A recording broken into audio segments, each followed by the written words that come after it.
जय महाकाल दोस्तों। ये जो क्षेत्र दिख रहा है, ये जो पानी दिख रहा है बाणसागर पानी है।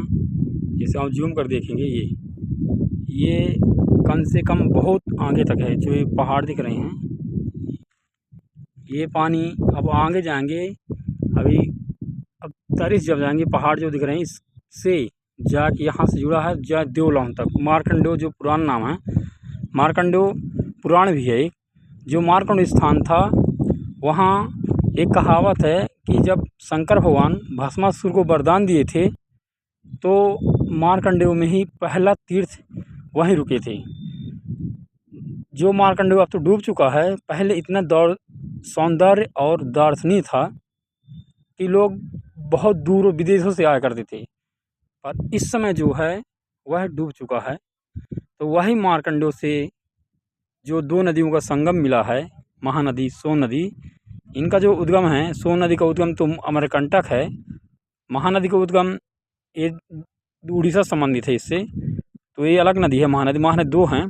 तो यहाँ से जुड़ा है पूर्व बाणसागर, तो जाके पूर्व कटनी के एरिया लिया है। कटनी बिजराहगढ़ होता है। ये जो कुटेश्वर पुल है वहाँ से जाग देवलाम तक ये पूरा जुड़ा हुआ। यहाँ करीब 300 से 400 गांव डूब चुके हैं। ये जो ज़मीन दिख रही है, ये पूरी, ये जितनी बंजर ज़मीन है खाली पड़ी है। यहाँ मैं शासन से आग्रह करता हूँ या निवेदन करता हूँ कि यहाँ कोई न कोई फैक्ट्री ज़रूर खुलवाएं, ताकि यहाँ के जो लोग हैं, गरीब हैं, मज़दूर हैं, उनको दूसरे राज्यों में या दूसरे ज़िलों में जाना ना पड़े। यहाँ ज़मीन जो फालतू पड़ी है, यहाँ खुल जाएगा तो उनको रोज़गार मिल जाएगा और आगे विकास उन लोगों को होगा। यहाँ तो बाणसागर है ही है। अगर यहाँ पेड़ पौधे भी लग जाएंगे तो वहाँ जैसे जिस तरह बांधवगढ़ नेशनल पार्क है, ठीक है, उस तरह यहाँ भी अगर लग जाएंगे तो यहाँ भी पर्याप्त रहेगा। ये जो डूब से बची ज़मीन है, ये कम से कम होगी तो 5000 की उभर होगी ज़मीन।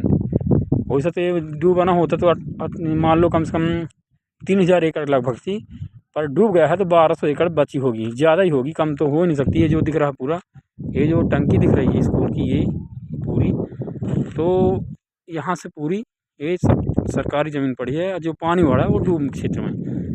तो मेरे कहने का मतलब ये है कि अगर यहाँ कुछ न कुछ रोज़गार का आश्रय स्थल बन जाएगा तो लोगों को भी परेशानी होगी और एक योगदान भी हो जाएगा। मेरे अगर आवाज़ जाए तो प्लीज़ इसको शेयर करना और यहाँ ज़रूर बताना किसी को। तो अगर शायद सर्वे करके गए तो यहाँ शायद यहाँ रोज़गार मिल जाए। ये ज़मीन बहुत है, यहाँ श्रमिक भी हैं, पानी की भी आवश्यकता है, पानी भी है, पर्याप्त है। तो यहाँ बहुत अच्छा रहेगा। मैं यही उद्योगपतियों से आग्रह करता हूँ, विनय करता हूँ कि यहाँ ज़रूर कुछ न कुछ करवाएं। जिस हम जैसे बेरोज़गार होंगे या कितने भी बेरोज़गार यहाँ पड़े हैं, तो यहाँ जितने बेरोज़गार हैं, यहाँ कोई फैक्ट्री नहीं है। उमरिया जिला के अंतर्गत कोई फैक्ट्री नहीं है, मानपुर तहसील में, तो कुछ न कुछ हो जाएगा। और जय भारत भूमि, इतना ही बोलता हूँ। जय महाकाल, जय श्री कृष्ण।